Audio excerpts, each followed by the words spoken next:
Hey everyone, welcome back to another intern interview. I know it's been a little while, but I'm very excited for tonight's episode because I am very fortunate to have one of my co-interns here with me tonight, Dr. Bianca Cavedoni Urbando. She is a PGY1 and she is doing her intern year with me. She's doing her preliminary year in internal medicine before she goes to her neurology program for her PGY2 through PGY4 year. She was born and raised in Venezuela, and she then went on to go to medical school at la Universidad de Zulia in Venezuela as well. And she successfully matched into neurology at Temple University in Hospital in Philadelphia, where I'm very grateful that she is now one of my co-residents and also one of my friends. So I'm very excited to talk with her tonight and get to know a little bit about her journey and see what advice she has for you guys. So first things first, I usually start these interviews off with the question, why did you choose to go to school in a foreign country or a Caribbean medical school? But Bianca's situation is a little bit different. She went to school in Venezuela because she was born and raised in Venezuela. So I'm interested to know what's bringing you to the United States to practice medicine. Well, like I was telling other people and I was telling you before, I made a personal decision because when I graduated from med school, I thought that my closer future was I had a pathway to do residency, but then the country faced economical crisis, and then I actually started neurology back home after practicing medicine for a little while and realized we didn't have any resources like a CT scan or meds, simply like Tylenol. And I felt young enough so that I can start all over again. And that's why I decided to come here. It was easier for me to come here because I somehow speak English. My family is in Canada, so it's closer to them. I didn't choose Canada because of other reasons. It's easier in for what I evaluated in that moment. It was easier to match here, and that's why I'm here, basically. That's awesome. Yeah, I heard the Canadian match is actually, not that the US match isn't competitive, but I heard the Canadian match is even a little bit more competitive than the US.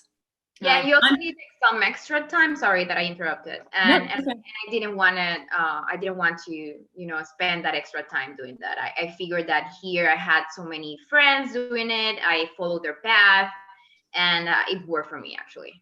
Yeah, that's awesome. And I'm glad you're here because now I get to see you every day. Yeah, thank you.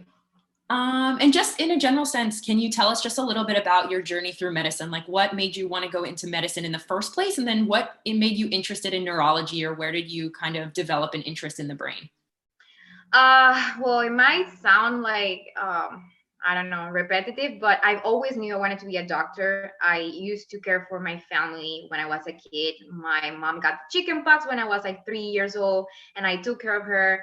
And I used to have, all the doctor toys and whatever. So it was like always in my head. I come from a family of engineers, so for some reason I didn't like to follow that path. And I went to med school, and I was like reassured by my, I really liked it. And I think one of my first classes was neuroanatomy, and from the moment I saw all the pathways and stuff, I was like, yeah, I want to do that. I wasn't sure in the moment if I wanted to pursue neurosurgery, like the surgical side or the medical side. But then when I moved to the latest year of the career, I figured that I don't like the surgical medicine. I do like to practice more the medical side. And then I figure, okay, neurology is for me. Along the way, I also really like psychiatry for a second because I do like cognitive and behavioral, and maybe we can chat a little bit about it. But while I did some research doing Alzheimer's disease research, I also figure, okay, I do like this part of neurology, neurocognitive. So, every time I learn something new, I narrow it a little bit. So I always like the brain and how it worked. And I always like how we are able to communicate or to behave, or why do we behave this way or the other one. So I find this is like an amazing world for me. Yeah. Yeah, that's awesome. I was actually told, I did an interview with another intern who matched into psychiatry. And I told her the same thing, that I recently had an attending who, like right before I graduated med school, who was talking about how like this decade was like the decade of the heart, and so much like research came out on the heart. And then he kind of like followed it up, despite the fact that he was a cardiologist, was like, yeah, but this is going to be the decade of the brain, because we have like so much research to do. Yeah, And like exactly. there's so much unknown, and there's like a lot of research, good research going on right now. So I'm excited to see where it goes. I feel like it's a really good field to get into nowadays. Yeah, definitely. Yeah. So in terms of medical school, your medical school was still 4 years long, or was it 5? It's actually 6.5 years long. So Wow. you graduate from high school, and we don't follow the college pathway that you guys have here. So we go from being kids to just thrown to the water, and have all these very complicated subjects. And so I guess you need some adaptation in the way, and that's why it's longer. But at the same time, it ends up being like almost the same, because you have 4 years of college and other 4 years of med school. So Right. after we finish med school, we have a mandatory year that you are supposed to practice by law if you want to apply for residency. And you go to a rural area, or you can also choose to go to a hospital, like a big hospital in the city. If you go to a rural area, it's basically the way we practice over there. We don't have so many resources like in a big hospital. So you have to apply a lot of your clinical semiology, pathophysiology, and then you will refer the patient to a higher care. So we lack so many resources in that, and at least in my period was that way, that you are like a practicing doctor, but you cannot consider yourself like pre-residency. I don't know if that means it makes some sense. And then if you practice in the hospital setting, you have more academia, because you actually get to share knowledge with the residents and the attendings, etc. But I chose the rural path, so I practiced for a year in a very, very rural area. Okay, that's interesting. And then I know we kind of spoke about this before, but you said you didn't do any rotations in the US prior to applying for residency. Is that right? Exactly. Yeah, I didn't do any rotations because of my visa. I was doing research, and so technically, I was not allowed to be with patients. My university didn't allow it either. So what I did, in sense of like getting some sort of patient contact, because I did Alzheimer's disease research, we had part of the study was doing neuroimaging. So what I did is I talked to my PI, hey, I want to do a rotation in neuroradiology. So I was hanging out with the residents, reading all the imaging and whatever, not only about my research, but spinal cord, brain, whatever was related to neuroradiology. So that was my patient contact. So I got to see cases somehow, in the sense that they will present with a clinical picture, and then you will relate that to your findings in neuroimaging. So that was my clinical rotation. Okay, that's actually really interesting, and I feel like I never would have thought of that, but that's true. It's not technically direct patient exposure, but you're still being involved in their cases. That's slick. I like it. Yeah, I feel like you have to. There are so many options here. You just need to be creative on what you want to choose, because that was my way to be somehow active in the clinical side, because otherwise I've been out of practice for 4 years. I came here in 2016 and I matched in 2020. Okay. So I was not seeing patients, and whenever you don't practice, you forget. Okay. And so in that 4-year time frame between matching and finishing med school, that's when you did your Alzheimer's research. So I came here in 2016. I had already left the country. I had match. We don't have the match in Venezuela, so I had started my residency there. When I decided I was coming here in 2015, I quit my residency. It was really sad because I didn't want to, but I needed some extra jobs, and because I needed the money to come here, so I worked a little bit as a general physician there, and then I came here in 2016. From 2016 until 2018, so that was January 2016 to 2018, around May, I did all my steps, step one, step two, and step three, with all the parts of step two, so CS and CK. And that was my time frame. I was very blessed that I found my research position when my visa was about to expire, because I was also studying English in between. Um, so I came to, well, I was in the US already, but I moved from my student visa, let's say for English, and then to a research position in 2018 until I match. Sorry, Okay. 2018, yes. Okay, so 2018 to 2020, you were in the US on a visa doing research until you Correct. applied for the match. Mm-hmm. Okay, gotcha, makes sense. Mm-hmm. And then you already talked about the fact that you took, I get this question a lot from IMGs, like, when should I be taking my exams? Because it's obviously very different from when we take our step exams. Because if you are abroad, you don't necessarily have to take the exam unless you make the choice to come to the US, obviously. So that was very helpful in mentioning like kind of the time course and when you took them. How much time roughly did you take to study for each of the exams? Because I get that question a lot as well. So for me, it was very different. I had to basically relearn English for medicine, because the English I knew didn't include medical terms, right? You don't talk like that every day. There. I mean, at all. So you have to be related to it. So it took me a year to take step one, since the time I came until I took it.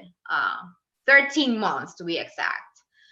I was like on a routine. I realized by halfway that I was not studying the way you guys study for this test.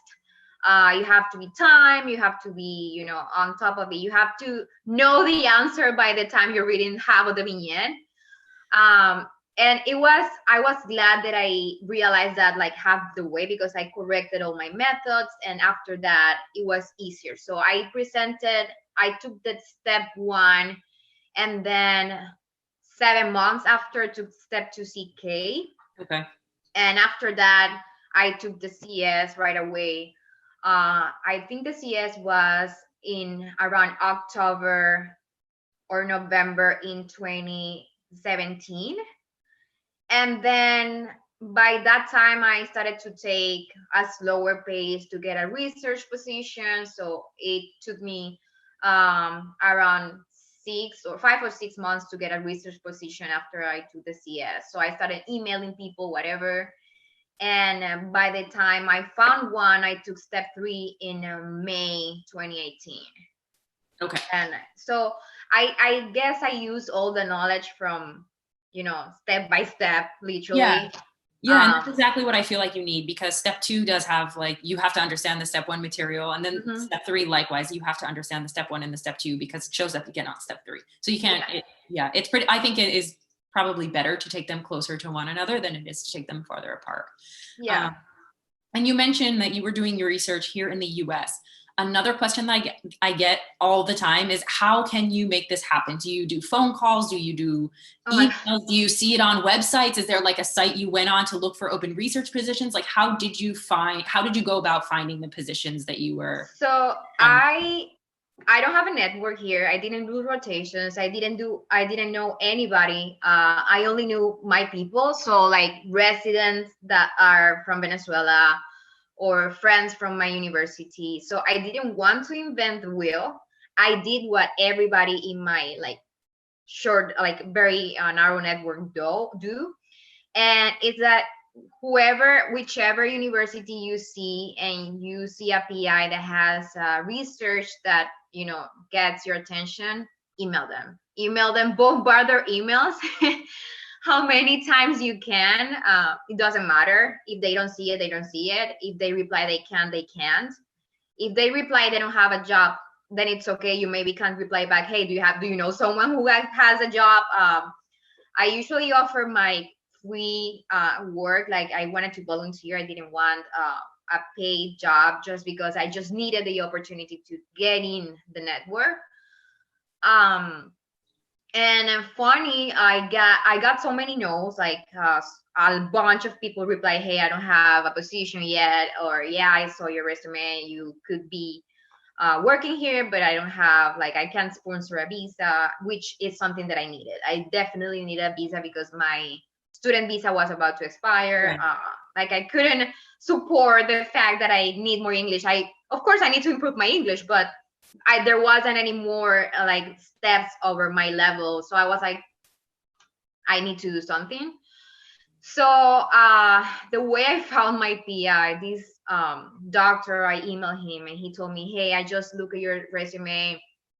Like, honestly, I don't have any position, but you seem like a good fit for one of my colleagues. Do you mind if I forward your email? I'm like, please. And this guy ended up being like co-worker with is the son of a Venezuelan doctor who's very recognized in my country, who worked in the leprosy vaccine, Dr. Combit. Wow. And I ended up working for them. So there you go. You never know what's going to happen. It's always good to be persistent and somehow optimistic, because what's for you is for you. That's what my mom says. And I just keep repeating it until I get it. So no, that's really awesome. And I think that a lot of people need to hear that advice, because you do get, often as an IMG, you get told no a lot more than you get told yes. Oh yeah. And you just gotta keep pushing through all the no's until someone will eventually tell you yes. Also, there's like this thing, I don't know, I mean, you're an IMG, but you're an American, so like you have perfect English. So I guess, like, as an IMG, I feel like maybe they don't look at you because you're an IMG, or they're not gonna look at your resume because you're an IMG, and you have like this competition with US graduates. And it's not the case. They actually look at you. They actually get interested in the diversity that you can offer from whatever background you have. And I think it's important to show up, like, okay, I have these abilities, I can be useful, and just, be persistent and try to get it. I mean, yeah, that's it. I think that's very fair. And I think that's one thing that I like really appreciate about IMGs is, like, usually if you wind up getting somewhere, like, you had to have been told no many times to have gotten there in the first place, which is what I think makes us very resilient and also unique. So thank you for sharing all of that. That is so helpful to a lot of people, because I'm not able to answer a lot of those questions about when to take step, because even though I am technically an IMG, like you said, I'm an American. So I took my exams like on the American medical school schedule. So that advice was insanely helpful. So now moving on to more neurology specific, I guess, questions. Do you have any fellowships in mind for after neuro, or too soon to tell? I think it's very soon to tell. Like I said, the exposure I had to neurology back home wasn't so wide because of the lack of resources. And here you have so many things. Oh my God, it's so many resources available. And every day I learn something new.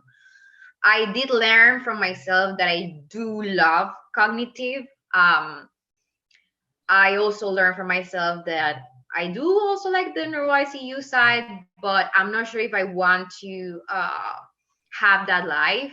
So there's something I will need to evaluate, what makes me happier. I've always done what makes me happier. I've never done something that doesn't fulfill my, dreams or my excitement. So we'll see. We'll see. Okay. What kind, just because I'm unfamiliar, what kind of fellowships are available through neuro? So there's a bunch of things, like movement disorders, epilepsy, headache. There's like cognitive and behavioral. There's neurodegenerative diseases. And from that, there are so many branches. Like you can just specialize in ALS, I believe, or yeah. So there's a bunch of things. And I think every day we are like having more branches of everything. So yeah, that's like the big names I have right now. Yeah, that's really cool. I didn't know that there was that many. I think sports is also one. Sports. Yeah, sports medicine is also a thing. I had an interviewer that whose father was a sports medicine doctor for the Yankees. Oh, And wow. she was also working with them, and then her sister also did the same fellowship, and they had like the family thing Family for of sports medicine. neurologists. Yeah, yeah, That's cute. no, that's so cool. Yeah. So it sounds like when you were originally in medical school back in Venezuela, you knew you wanted to do probably neurology, but you didn't necessarily know you wanted to come to the United States to practice medicine. Looking back, are there any things that you did while you were studying or while you were in your rural health year that you feel like you did to contribute to your application when it came time for you to match? I think looking back, I didn't know at all. I think that whatever you do to improve your learning contributes somehow to your future. In that moment, I never knew I was leaving my country. It wasn't my plan. My plan was just to do my residency there. But what I did do was every time I saw a neurologic patient, I would just try to, figure out the puzzle. I would hang out with the neurology residents and until I eventually became one of the residents, and I was always excited to see that. So what I've learned from the American system is that the way they teach us medicine back home is that you need to know everything. And that's hard. That's hard because there are so many fields that you're simply not interested in. Like I really don't like things like I feel like cardiology is very exciting and it's pretty. I'm doing my rotation now, but it's not something that I would pursue for the rest of my life, right? Right. So what I would advise is that if you really like something, just digging into that field and try to learn as much as you can. You never know what's going to change in the future, but whatever you can learn is fine. I figure that being adaptable, I think it's my best quality. And whatever you learn in the past, maybe you forgot it for a bit because you didn't practice or whatever, but you can practice it again in the future. So yeah, just digging in the field that you like. That would be my best advice. Yeah. I think that's very good advice. Put your best foot forward for whatever you're interested in and just let yourself shine. It's the best way. Thank you. Next question I have, you don't have to give an exact number, but generally speaking, it looks like I usually look up the median score for each specialty. It looks like for neuro, it's like somewhere in the mid to low 220s. Yeah. In comparison to the like median or mean score, did you fall above, about the average, or like below? I fell above the average. I feel like it really doesn't matter. I mean, it does matter because everybody sometimes use that as a filter. But for what I saw during the interviews, I think the most important thing is that you can always compensate a low score by doing something else. You can, I don't know if you can do extra rotations as a med student, as an IMG. My situation was different because I was limited with a visa, but I decided to do research because I didn't know anybody. So you can always do stuff to compensate. At the end of the day, I think that getting a good letter of recommendation is the most important thing that you need to get.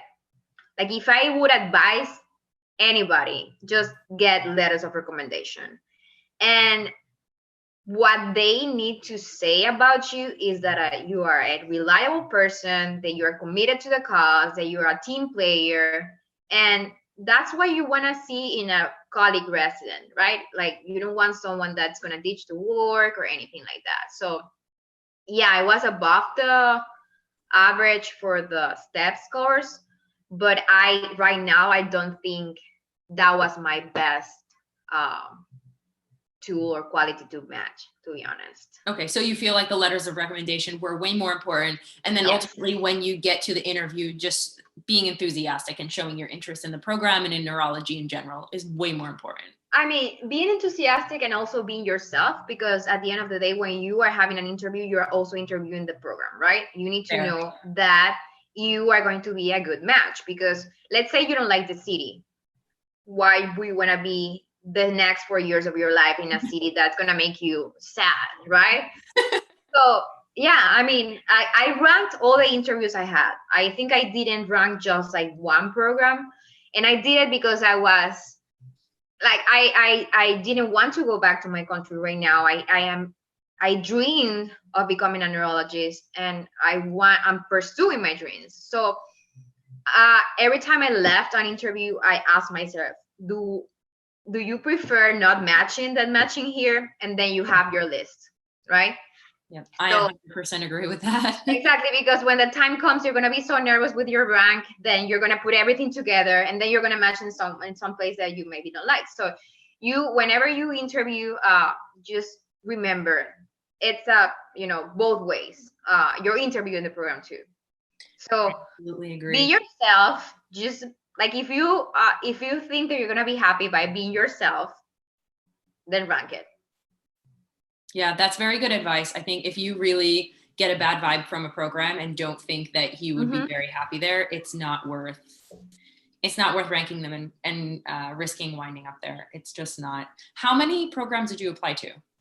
Do you remember? So neurology has like total, up to my count, I'm not sure right now, but I think it's less than 150. Okay. Nationally. And I applied around, I want to say 90 something, closer to 100 programs. Yeah. Okay. And did you apply for a secondary specialty or just neuro? I did apply for internal medicine because I have some programs that are advanced, and you need to apply to internal medicine separately for a prelim year, right? So I had a few of those, and I did apply to internal medicine, but and I got 2 interviews that at the end didn't do, because I had a fair number of neurology programs, and I was like, okay, I don't need this backup. I'm just taking someone's place, and it's not fair for other people, right? Yeah, absolutely. That's true. And so just to kind of go off of that, you mentioned the preliminary year, and some programs are advanced.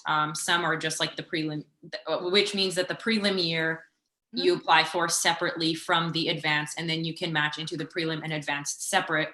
Correct. Some programs that are your prelim year is tied in with your like neurology years. Which one do you feel like is more common? So for what I saw, the categorical, because that's the name, when you have both the prelim and the advanced combined in the same place, same program, you call it categorical. Okay. So in my list, categorical was around 70%. Okay. And like 30% of them were advanced. And for those 30%, I applied to like a fair number of prelim programs of internal medicine. And the way you rank it, I guess it's a little bit different from internal medicine, because I think it's just like one list for internal medicine. For neurology, you have like your number one category. Your number one program would be, let's say it's categorical, then you put in that's it. And then the second one is an advanced program. Then you have the option to put in the prelim that you want to match with that program, because you can also rank your prelims. Gotcha. And so, you have multiple combinations of that. Like say your advanced program is number 2. Correct. It can also be your 3 and 4 with 3 other prelim programs. So your your neurology program would be like the main one. Right. So you would only have like second or third place, but your prelim year, you can combine it with your second, you can combine it with your third or your fourth. Makes sense. Thank you for clarifying that. Yeah. That's confusing. Does your prelim year have to be in, if they're, and if it's an advanced program, do your prelim years have to be in internal medicine, or can they be transitional years? I'm not too sure if they can be transitional. I think you can for some programs. Like I said, there are so many things available out there. In my experience, you only need the internal medicine, but I'm not going to say that you can't do transitional, because I'm not sure. Okay. I think it's worth asking that if you're interviewing, just in case you want to change your mind along the way or whatever. I mean, plans change, right? So True. if you're interviewing and at the end of the day you have to not rank your list, like you won't do it by March, and then you decide suddenly, okay, I want to do something else, and then you have that answer of that transitional year, then there you go. You can That's just true. ask by when you have the interview. Okay. Yeah, that makes sense.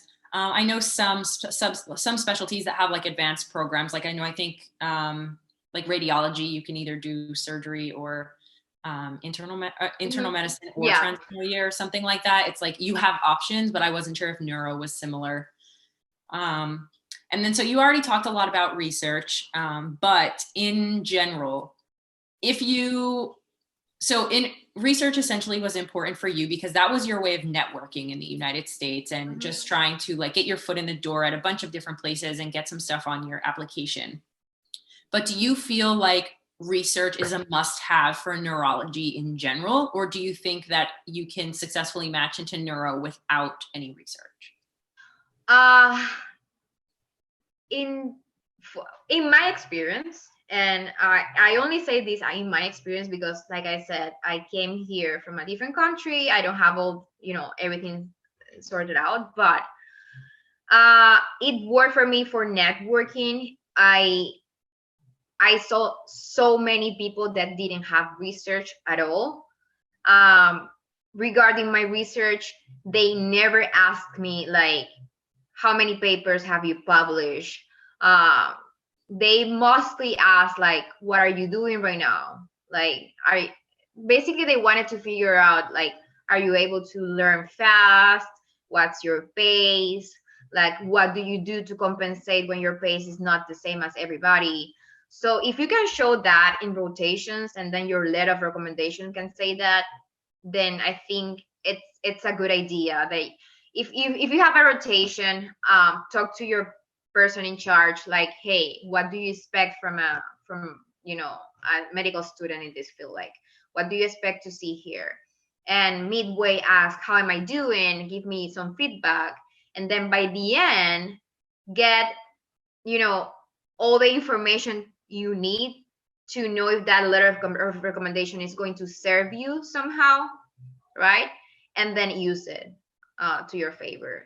Yeah, I think you bring up a really, really great point about how you should be seeking feedback, especially if you are if you are an IMG, because it really shows that you are trying to improve and that you are willing to use that advice that whoever is giving you the feedback, and you can take it and run with it and work with it. If you can do that, that will be often be reflected in your letters of recommendation, and that's a very good look. So Correct. that's a really good point that you bring up. Please seek feedback if you don't feel like you're getting adequate feedback, or if you're just trying to figure out who's going to write you a good letter. The best thing you can do is ask for their expectations, and if you meet them, there's no way you're going to get a bad letter. And Correct. if you exceed them, your letter is going to be fantastic. Correct. So that's really, really great advice. So kind of moving on to interviews, which you also already touched on, but this is like one of my favorite things to talk about. What do you feel like your most commonly asked interview question was for your neurology interviews?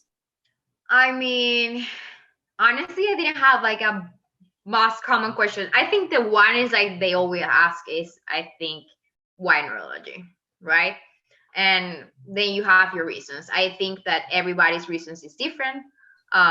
So it's like a very cliche word, question, but there's like a no proper answer for it. You like something because you like it. You don't need to convince anybody. You could be excited or not excited. It depends on your personality. But I got so many different questions, like, what do you do your research? And they will go on that way. They wanted to learn of, about what I do. If they got interested in what I was doing, they would ask more about it. Or they could also ask me, like, what do you do for fun? Like, what do you do on a free day? And I would say whatever I needed to say. Or actually the truth, because you don't want to lie, right? Like, if you are a couch potato, then that's fine. If you like to, I mean, I'm very versatile. I need to be on my mood. If I want to exercise, I will do some exercise. If I want to knit, I will do it. If I just want to watch TV, that was my answer, because that's me. Like I try to I feel do like that's a very good answer. but I'm in the Right, mood. Yeah. change. It's mood dependent. Yeah, exactly. That's an awesome answer. Yeah, there was this question that they asked me. I'm from Maracaibo, that's my city, and we have like a small population that has Huntington's disease. And then this guy, he was like, La Universidad de Zulia, Maracaibo. What disease did they study there that is pertinent to neurology? And I'm like, I got you. And you got it Huntington. right. Yeah, I mean, we actually got those questions, but it was so funny. I'm like, this is easy. So Yeah. you get so many different questions. And in general, what I saw is that they were super nice. They were not trying to like make you stress about it. They just wanted to get to know you. What's your interest? Like, they just wanted to see that you are a person that will be able to hang out with them, have a nice working environment. And like, if you don't want to hang out with them, it's fine too, but like, you're not gonna make painful to everybody. That's what we're looking in like our colleagues. Like, we're gonna spend 4 years or 3 years or whatever, how many years you're imagining with these people, and then we become family. So yeah, I agree. And I think that's like an important thing to remember as well, is the interviewers are like not like out to get you. Like, they have your hard work is reflected in your application. They will either want to hear you talk a little bit about it, but for the most part, they just use your application to make conversation. They just want to be able to talk to you about things and have conversations and make sure that you're like a normal person who will fit in with their residents. Because like you said, that's like the most important thing. You don't want to have residents who are miserable, who don't even like one another. Like, you want them to gel and become family. So that's like really what they're looking for in the interview. And listen, you can also be abnormal, but if they're all abnormal in that program, then that's fine, because you're gonna match with them, you're gonna fit, right? So it doesn't matter. I mean, you have to be you. Yeah, I definitely agree. I think your hard work is usually reflected in your application, and then your personality is usually just reflected in the interview. If you're shy, and that's okay. There are plenty of people who are shy. There's nothing to be ashamed of if you're a shy person. Tons of people are shy. Yeah. Let's see what else I have. Oh, this is a question that I actually have. So when you interviewed at programs that had the Prelim Year bundled in with the neurology, which you said is categorical, so the categorical neurology programs, did you interview with only the neuro PD, or did you also get a chance to meet the internal medicine PD also? So I only interviewed with neurology. Okay. Just in one program, they sent one of the chief residents of medicine just to, I mean, we have to spend a year there with them. So they just gave us like the general information, how they work, that's it. But otherwise, it just, in general, I think you only interview with the neurology team. Gotcha. Okay. I was always curious to know that, because I only ever had to interview with categorical. So, yeah, I never met the internal medicine people until now. So I mean, yeah. Well, we're happy. We're happy that yeah. I'm happy too. I'm gonna bother you next year. So yes, please. And I will probably bothering you, and you might roll your eyes once or twice or many times. Oh my God. It'll all be fine. Let's see. What do you feel like makes you a good applicant in terms of personal characteristics? I'm very adaptable. I adapt to everything. Like, I can learn something new. I can acknowledge that what I learned was not the appropriate thing to learn, or that my environment was different, and then I had to learn some stuff that worked there, but they don't work here. So I'm a chameleon. Yeah. I try to learn everything I can from everybody. So I think that's something that you need to take into account, that everybody can teach you something. So the med students teach me every day. So I'm not afraid to say it. Sometimes they only have one patient and I have like whatever, 8, 10. And they know more about that pathophysiology than what I would know, just because I've been out of med school for such a longer time. And I'm like, okay, I'm going to listen very carefully. And then, oh, okay, yeah, I remind that. So Yeah, you have to be adaptable, you have to be receptive, you have to be that's what I say to myself. I mean, not everybody have to have the same qualities, but that's what makes me me. And Yeah. I think I'm a good applicant and now a good resident because of that. Yeah, I think that's very fair. I think that's a very good answer because, like you said, especially as an IMG, you're almost left with no choice but to be adaptable if you want to meet the end goal. I feel Correct. like sometimes if you're not adaptable, you won't necessarily reach that end goal. So adapting stinks. It's frustrating. It's overwhelming sometimes, and being pushed out of your comfort zone is never like a great feeling. Correct. But when you look back, it is almost always worth it. Yeah. So, other questions I have for you. Which part of your application do you feel like made you stand out the most prior to the interview, just the application?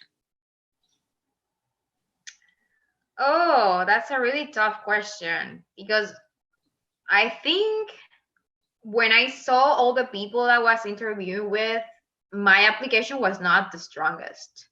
I saw people that were PhDs or they had like so many years working in different countries or super high scores that some there are people that brag about their scores or whatever they say their numbers and I'm like, okay, oh my god, I'm below that.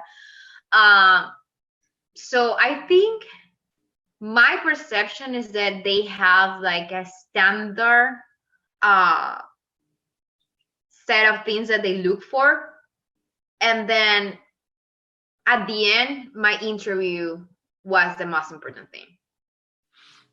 So after they got to know me, I'm not saying that I have like this super personality, but I feel like I have so much to give, and they realize that. And what I would make, like before the interview, what I would advise, and I think that's what I did, is I really organized my thoughts in my description of everything I did so that it was very clear that everything I set up as a goal in that research or rotation in my med school or whatever, I actually achieved that. So I was very careful to enhance my results of whatever I got. And when you're just a paper, I think that's very useful so that they pick you. Yeah, Um, no, that's a really, really good idea because, like you said, you can't judge personality off of paper, really. Even like yeah, even when you try your best in your personal statement to channel who you are into that one-page essay, it doesn't always work. I think that is really good, like showing that you have a goal and you always work hard to achieve that goal, and then when they're on paper, it's very visible. And I think yeah, that also does give you a good sense of who the person is. And I feel like, I mean, not a program director, obviously, but I would want to invite that person for an interview. correct. So I think that is some very good advice. What do you think is the biggest struggle you face as an IMG, related to the match or not the match? Oh my God, the English. That's fair. When you have the math and you have to talk like this and the patient can see your face. They can see your face. They cannot read your lips. Right now, I'm struggling because I feel like I can communicate, but sometimes you have to explain medical terms and it's not the easiest way when you have an accent and the patient also have an accent because they come from another country too. And I think that's my, or presenting the cases when I have to say the medical terms which come from Latin that I used to pronounce like a Latin derived language, and I have to pronounce it with an English accent. Horrible. That's my biggest struggle, to be honest. Anything else is secondary. That is very fair. I've been told that it's the hardest language to learn, but I wouldn't know. Although there's still like a fair amount of rules that I don't know, so that I think speaks volumes. I struggle every day. So that's kind of all the questions that I have in regards to the match, but I also get a lot of questions on visas. And since I'm only like a pseudo IMG, I don't know the answer to any of these questions. So I was hoping that you would be able to answer some of these a little bit better. And that is, so for the match, is one type of visa better than the other? If so, which one? And can you describe the differences between the two? I know that's a loaded question. So which one's better? That depends on your future goals. Like, do you want to go back to your country? Do you want to stay here and study for a longer time? Do you want to pursue research after you have residency? Do you want to stay here just because you like the country, whatever? So that's a question that you should answer and before, and then see what options you have. So what programs offer generally is either the J1 visa or the H1B. For the H1B, you need to have had the step 3 done already, so that you can apply for that. So if you don't have it and you want to pursue that, a good advice would be just do it before matching. You can do it during application or during interview season, but you need to have the score before matching. The J1 visa, it's an exchange visitor visa. Basically, that means that after you finish your residency training, you will have to go back to your country of origin or your country of previous residency. I'm not a lawyer, so everything I say here can be refuted. So this is what I've learned because I had to get to know what I have in my hands. So when I was doing research, I used to have a J1 visa. That research visa for some countries or some research fields that doesn't require that you go back to your country. If it does, and you want to change from J1 to H1, then you need to have a waiver, which is very easy to get when you transition from research J1 to H1. For the J1 physician, like after residency, there is a different type of waiver in which there are many ways and you can get it, but the most common pathway is just to work in a rural area for a determined amount of time. And then you will be free to apply for an H1 to the most updated laws, in my understanding. So J1, exchange visitor, you have to go back to your country. After you finish H1B, you can stay here. So ultimately, that is your decision at the end and what options you get. Because from all my places I interviewed with, I only had one option for H1B because not all the hospitals support it. I think it's more expensive. I've heard that as well, actually. A lot of programs won't pay for it because it's too expensive. Yeah, correct. So that's something that your employer should do. And not many of them sponsor that. And if you apply for the J1 visa, it's IMGs who supports that visa, who's your sponsor, not the hospital. So it's easier for the hospital to have someone like third people just getting the people that they want. It's like a third party who takes care of it, essentially, instead of them having to worry about it. So yeah. Did you take the type of visa you had into account when you were ranking programs at all? So yeah, it was very funny. And this is something I will advise because I had to learn the rough way. When I matched, I wanted to transition from the J1 that I had, research J1, to H1B. And my experience was that I was chilling because none of my papers said that I had to do a waiver or that I had to go back to Venezuela. So I learned in the way, yes, you need a waiver for it. And this was the middle of the pandemic where everybody was working from home, everything was delayed. And I was like, oh my God, I don't want to go back. I'm going to lose my position. I had to talk to both program directors saying, yeah, I might be delayed. So if you're doing research and you have a J1, make sure that you don't need the waiver before applying for an H1B. Otherwise, transitioning from J1 research to J1 physician training, it's fine. It's very smooth. You don't have any issues, or you shouldn't have any issues. You need a document from your country, but I think it's easier to get. But transitioning from J1 research to H1B, you need to make sure that you don't need that waiver. And that's very easy to know. You just need to apply for an advisory opinion on the website of the Department of State. Make sure that you read everything that implies, because it's not so easy. Like there are like small letters, like if you apply for that, then you can't renew next year your position in the research. So like I said, I'm not a lawyer, but just letting people know that that's there. And then if you want to apply for an H1B in the future, transitioning, you need to know stuff in order for you to have like a smooth transition and not, be crazy like me. And so just to like kind of recap, so you can go from, if you want, from H1B to J1, you need a waiver. So you can go to from J1 to J1 without any issue. Okay. And you can go to J1 research to H1B, which is a work visa, right? But with some papers in the middle. Okay. Can you go from J1 student to H1B, or no? You have to have the J1 research in between. So technically, I'm not sure if there's like a J1 student. My understanding is that the J1 is for exchange visitors, like researchers or professors. So I think what people do is just J1 to H1. I haven't heard otherwise. You can go for F1, which is like a student, like an English student visa.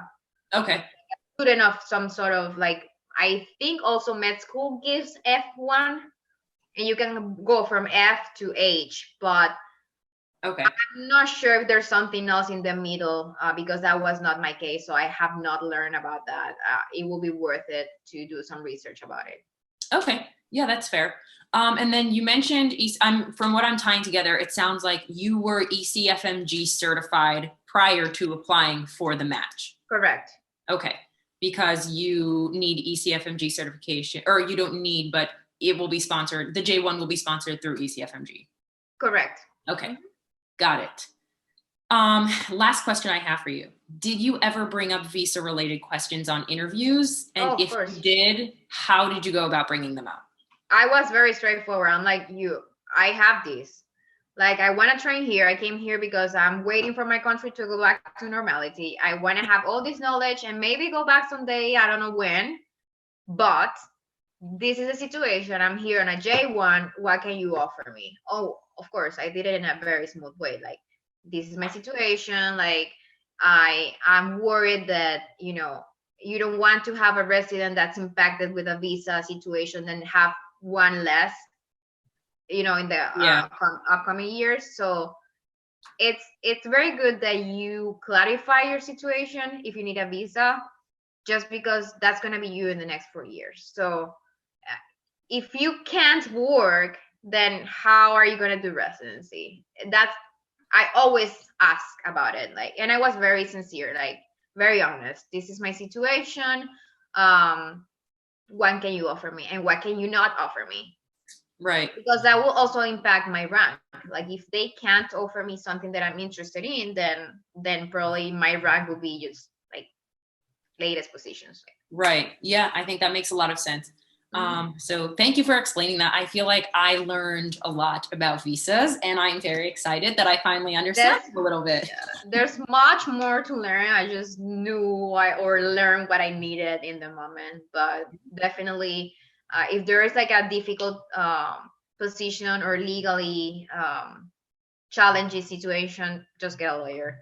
Yeah. There are so many lawyers that would work or give you like a first advice for free. Do your research, and I think it's a good investment if you actually need it. So yeah, I think that's very true. I mean, like applying for the match is expensive in general, but do it the right way the first time, I think, is probably the best way. So even if it does cost a little bit, it's probably worthwhile, just to make sure you have everything taken care of that you need, and you don't not match or not get interviews because you don't have your paperwork together, essentially, because you worked hard enough to get here. Just make sure all the loose ends and stuff are tied up before you wind up applying or ranking.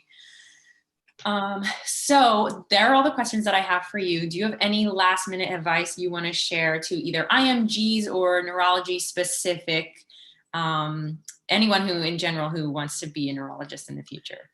I think that this is a general message for everybody.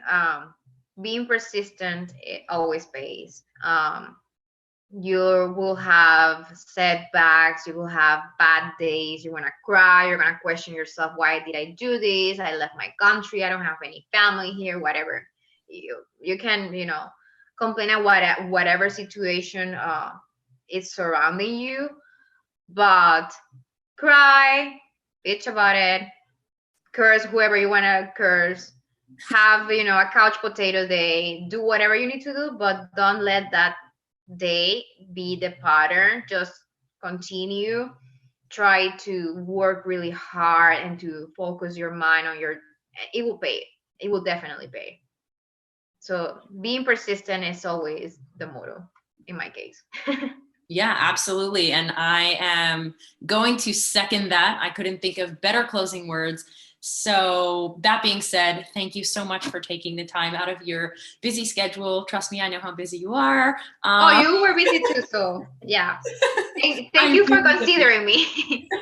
I really, really appreciate you taking the time to share your story with us. It's very inspiring, and you worked your butt off to get here. So I'm very proud of you. Oh, me too. I'm proud of you. You teach me every day, so.